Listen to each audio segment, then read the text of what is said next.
ഞാൻ അവസാനമായിട്ട് ചോദിക്കുകയാണ്, എന്നെ എങ്ങനെയെങ്കിലും ഒന്ന് രക്ഷപ്പെടുത്തിക്കൂടെ? ഹേമയുടെ പ്രയാസം ഞാൻ മനസ്സിലാക്കുന്നുണ്ട്.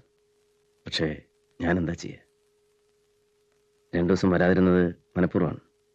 ഇനിയും ചിലപ്പോൾ വന്നില്ല എന്ന് വരും. പോട്ടെ. നാളെ വരണം. പറ്റുമെങ്കിൽ നേരത്തെ വരണം. എന്താ കാര്യം? അനുമോൾക്ക് ചെറിയ പനിയുണ്ട്. സാരമില്ല, പൊയ്ക്കോളൂ, ഞാനുണ്ടല്ലോ.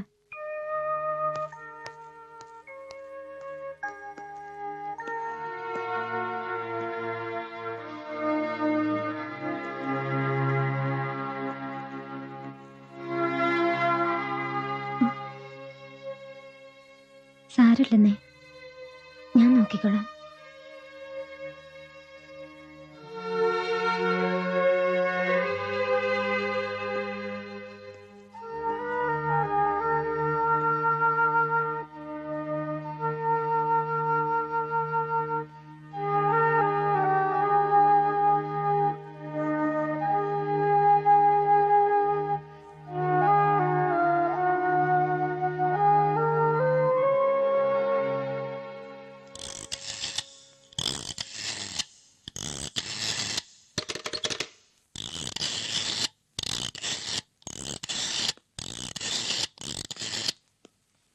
Hello, is it City Hospital? Will a pediatrician be available? My child is very sick. I will bring her immediately. അനുവിന് തീ പോലെ പൊള്ളുന്നു. ഞാൻ ഹോസ്പിറ്റലിൽ കൊണ്ടുപോവാണ്.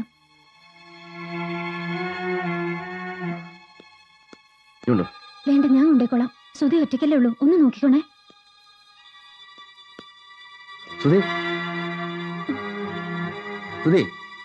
എനിക്ക്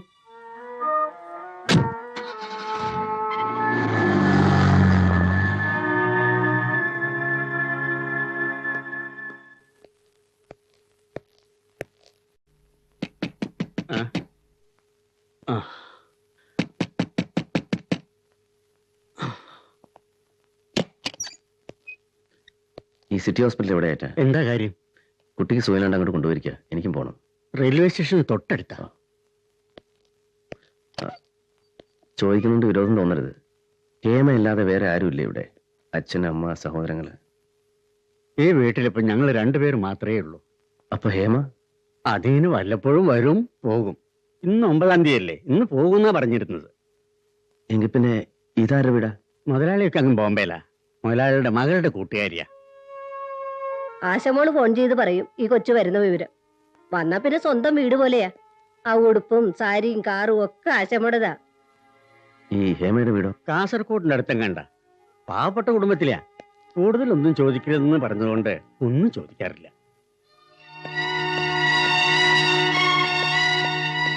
സുധി, എനക്ക് അനുമോക്ക് സുഖമില്ല. വാ, നമുക്ക് പോവാം.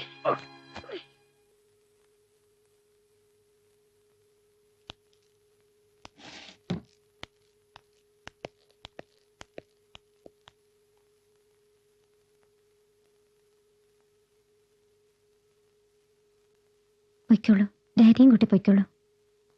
പറയുന്ന കേക്ക് സുധേ, നല്ല കുട്ടിയല്ലേ? പൊയ്ക്കോ.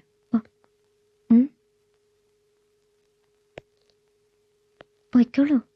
വേണ്ട, ഞങ്ങളിവിടെ എന്നോളം കുറച്ചേരം.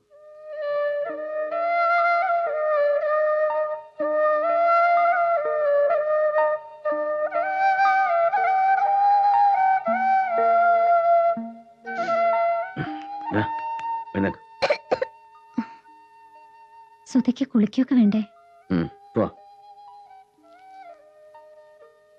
ഹേമയ്ക്ക് കഴിക്കാൻ എന്തെങ്കിലും? വേണ്ട. ഓഫീസിൽ നിന്ന്, നാട്ടിൽ നിന്ന് ഞാൻ ആരെങ്കിലും വിളിപ്പിക്കണോ ഒരു സഹായത്തിന്? സുധയുടെ കാര്യം നോക്കാൻ വേണമെങ്കിൽ ആരെങ്കിലും വിളിപ്പിച്ചോളൂ. ഞാൻ നോക്കിക്കോളാം.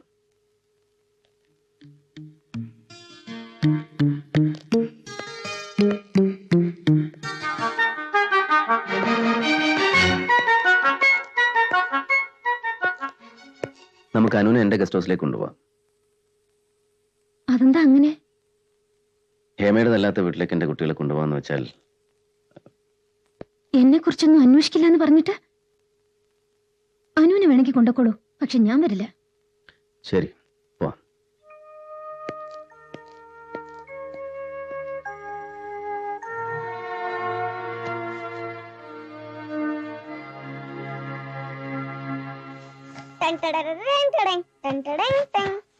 വേണ്ട സുധി, അനുവിന്റെ അടുത്ത് കിടക്കണ്ട, അപ്പുറത്ത് പോയി കിടക്ക. ഞാനിന്ന് ഇവിടെ കിടക്കൂ. ഡോക്ടർ പറഞ്ഞത് കേട്ടില്ലേ, പനി മാറിയിട്ടില്ല, പകരൂന്നൊക്കെ. സാരില്ല, ഞാൻ ഇന്ന് ഇവിടെ കിടന്നോളാം. കേക്ക് സുധി.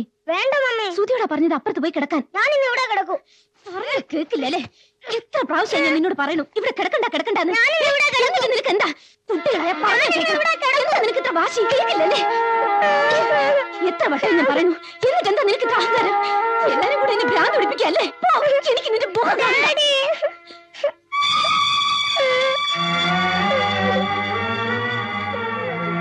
കുട്ടികൾ വളർത്തേണ്ട എങ്ങനെയാ?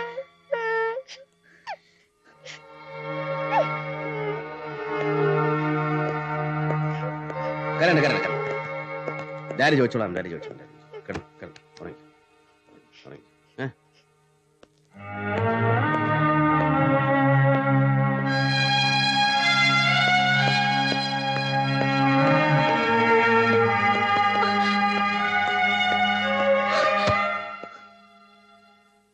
ഹേമ ഇന്നലെ വരെ ആരായിരുന്നു എന്തായിരുന്നു എന്ന് എനിക്ക് അറിയേണ്ടതൊന്നേ ഉള്ളൂ. ഇപ്പോൾ നടത്തിക്കൊണ്ടിരിക്കുന്ന ഈ നാടകം ഇതൊരു യാഥാർത്ഥ്യമാക്കിക്കൂടെ? ആ കുട്ടികളുടെ അമ്മയായിക്കൂടെ? എന്റെ ഭാര്യ ആയിക്കൂടെ?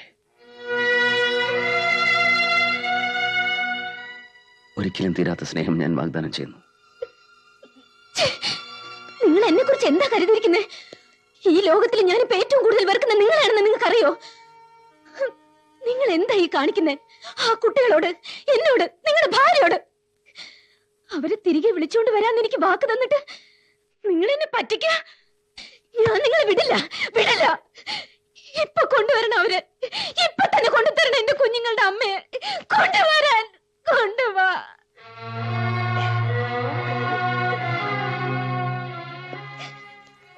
ആ കുഞ്ഞുങ്ങളുടെ അമ്മയെ തിരികെ വിളിച്ചുകൊണ്ട് വരാൻ എനിക്കാവില്ല. ആ അമ്മ ഇന്ന് ജീവനോടെ ഇല്ല.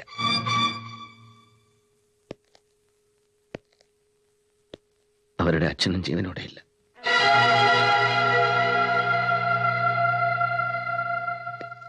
ഇന്ന് സുധിയും മനുവും വളർന്നതുപോലെ എന്റെ പിന്നാലെ നിന്ന് മാറാതെ വളർന്നവളാണ് അവൾ. എന്റെ സിന്ധു, എന്റെ കുഞ്ഞുമങ്ങൾ. അച്ഛൻ, അമ്മ, സിന്ധു, പിന്നെ അവളുടെ ഈ കുട്ടേട്ടൻ. എല്ലാം സന്തോഷമായിരുന്നു. ദുഃഖമെന്ന് പറഞ്ഞിട്ടില്ലാത്തൊരു കാലം. ഒരിക്കൽ ആ ഒരു വാർത്ത വീട്ടിലറിഞ്ഞു. കോളേജിൽ സീനിയറായ താഴ്ന്ന ജാതിയിൽപ്പെട്ട ശശിയുമായി സിന്ധു പ്രണയത്തിലാണെന്ന്. ഞങ്ങളെ കൂട്ടുകാരെ പോലെയാണ് കൊണ്ടുനടന്നതെങ്കിലും പല കാര്യങ്ങളിലും അച്ഛൻ പഴയ ആളായിരുന്നു. ഇല്ല, ഇത് ഞാൻ സമ്മതിക്കില്ല. ഭാസ്കരൻ കോണ്ടാക്ടർ മകൾക്ക് വേണ്ടത് ഈ നാട്ടിൽ ആരും കാണാത്ത തരം ഒരു ചെറുക്കനാണ്. ആർക്കും ബഹുമാനമില്ലാത്ത ഒരുത്തിന്റെ കയ്യിലേക്ക് നിന്നെ പിടിച്ചു കൊടുക്കാൻ എനിക്ക് വയ്യ. കുട്ടനെ പറ്റി ഇന്ന് വരെ ഞാൻ ഒന്നും ചിന്തിച്ചിട്ടില്ല. ഒന്നും. ഊണിലും ഉറക്കലും ചിന്തിച്ചത് നിന്നെ പറ്റിയാ, നിന്റെ വരുംകാല ജീവിതത്തെ കുറിച്ചാ. ആ നീ ഇങ്ങനെയൊക്കെ ചെയ്താൽ ഞാൻ സഹിക്കില്ല. അറിയാലോ, എന്നെ നിനക്കറിയാലോ. എന്റെ ഇഷ്ടത്തിനെതിരെ നിങ്ങൾക്ക് ആർക്കും ഒരു ഇഷ്ടമില്ലെന്ന് എത്ര പ്രാവശ്യം പറഞ്ഞിട്ടുള്ളൂ നിങ്ങളൊക്കെ. എന്നിട്ട് എന്താ ഇങ്ങനെ?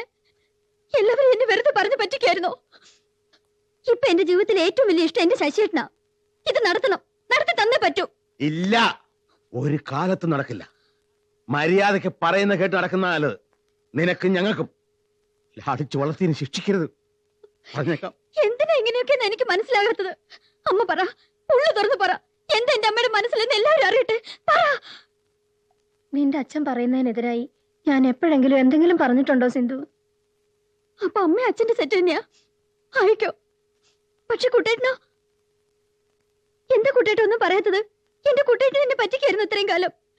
കുട്ടേട്ടനെങ്കിലും എനിക്ക് വേണ്ടി എന്തെങ്കിലുമൊക്കെ പറയുമെന്നാ ഞാൻ കരുതിയ. കുട്ടേട്ടന് എന്നെ ഇഷ്ടമില്ലാണ്ടായല്ലേ?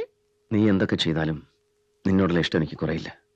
ഒരു കാലവും അത്രയ്ക്കാ ഇഷ്ടം. പക്ഷേ അച്ഛനോടുള്ള ഇഷ്ടത്തിന് മുമ്പിൽ നീ ഒന്നുമല്ല സിന്ധു. ഇത്രയൊക്കെ കേട്ടില്ലേ? ഇനി നീ അനുസരിക്കുന്നില്ലെങ്കിൽ ഒരറപ്പും ഇല്ലാതെ നിന്നെ പിടിച്ചാൻ തെരുവിലറിയും. എനിക്ക് വേണ്ട നിന്നെ. അച്ഛൻ എന്നെ എന്തിനാ തെരുവിലെറിയുന്നത്? അച്ഛന്റെ മകളാണ് ഞാൻ. അച്ഛന്റെ തന്നെ മനസ്സാണ് എന്റേതും. എന്നെ ഇറക്കിവിടെ ഞാൻ അച്ഛനെ സമ്മതിക്കില്ല. പകരം ഞാൻ ഇറങ്ങാ. തിരികെ വരില്ല.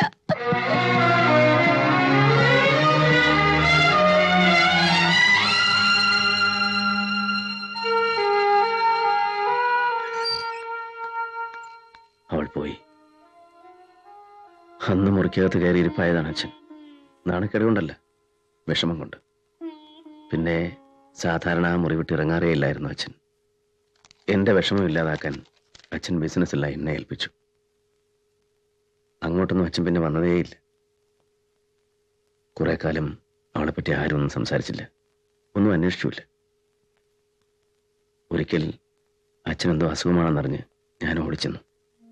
ഒരു ചെറിയ നെഞ്ചുവേദന. ഉറങ്ങാൻ പറഞ്ഞിട്ട് ഡോക്ടർമാർ ഒഴിഞ്ഞെങ്കിലും അച്ഛൻ ഉറങ്ങിയില്ല. അമ്മ ഉറങ്ങിയെന്ന് ബോധ്യമായപ്പോൾ അച്ഛൻ രഹസ്യമായി എന്നെ വിളിപ്പിച്ചു.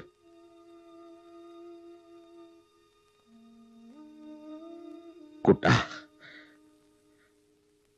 അന്ന് അവളെ ഇറങ്ങിപ്പോയപ്പോ ഞാൻ വിചാരിച്ചു നീ അവളെ എന്നെ അനുവദിക്കില്ലെന്ന്. അവൾക്ക് വേണ്ടി എന്നോട് വഴക്കിടുമെന്നും ദേഷ്യപ്പെട്ട് എന്നോട് സംസാരിക്കുമെന്ന് ഞാൻ കരുതി. മനസ്സുകൊണ്ട് ഞാൻ അങ്ങനെ കൊതിച്ചു പോയി കുട്ട. അച്ഛാ, അച്ഛനെന്താ ഇപ്പൊ എന്നെ ഇങ്ങനെ ശിക്ഷിക്കുന്നത്? അച്ഛനറിയാലോ അച്ഛനെതിരെ എനിക്കിങ്ങനെ ചെയ്യാനാവില്ലെന്ന്. മറുനേര് നിന്നെ സങ്കടപ്പെടുത്താനല്ല, എന്റെ സങ്കടം തീർക്കാനാ. എന്നാലും അവൾ എന്നെ മറന്നു കളഞ്ഞല്ലോ. അച്ഛന് കാണണോ അവളെ? ഇനി കണ്ടാലും ഇത്രയും കാലം കാണാതിരുന്നതിന്റെ ദുഃഖം തീരുവോ? ഒടുവിലോട് പറഞ്ഞ വാക്ക് നീ കേട്ടില്ലേ, തിരിച്ചു വരില്ല എന്ന്. അവള് വരും. ഒരുപക്ഷെ നീ വിളിച്ച വന്നേക്കും. ഞാൻ മാത്രമല്ല, അച്ഛൻ വിളിച്ചാലും അമ്മ വിളിച്ചാലും അവൾ വരും. ആരെങ്കിലും ഒന്ന് വിളിക്കാനായി ഇക്കാലം അത്രയും അവൾ കാത്തിരുന്നിട്ടുണ്ടാവും. എങ്കിലും അവളോടൊന്ന് വരാൻ പറ. ഒരു വടിയെടുത്ത് 2 തല്ല് കൊടുക്കാം. എന്നിട്ട് അവളെ കരയുമ്പോ നമുക്ക് എല്ലാവർക്കും കൂടെ കളിയാക്കി ചിരിക്കാം, പഴയ പോലെ. അവള് വരും. ഞാൻ അന്വേഷിച്ച് കണ്ടുപിടിക്കാം. അപ്പോ അവൾ എവിടെയാണെന്ന് നിനക്കറിയില്ലേ? ഞാൻ അന്വേഷിച്ചില്ല. ഈ അച്ഛൻ എന്റെ 2 മക്കളെയും അവരുടെ അമ്മയെ ഒരുപാട് വേദനിപ്പിച്ചല്ലേ? ഇല്ല അച്ഛാ, അച്ഛനോട്. പിന്നെ അന്വേഷണത്തിന്റെ ദിനങ്ങളായിരുന്നു. ശശിയും സിന്ധുവും ആരോരും അറിയാതെ, ആരോടും പറയാതെ കൽക്കട്ടയിലെ തിരക്കിൽ എവിടെയോ ഒളിച്ചിരിക്കുകയായിരുന്നു. എങ്കിലും അവരുടെ ഫോൺ നമ്പർ ഞാൻ കണ്ടെത്തി.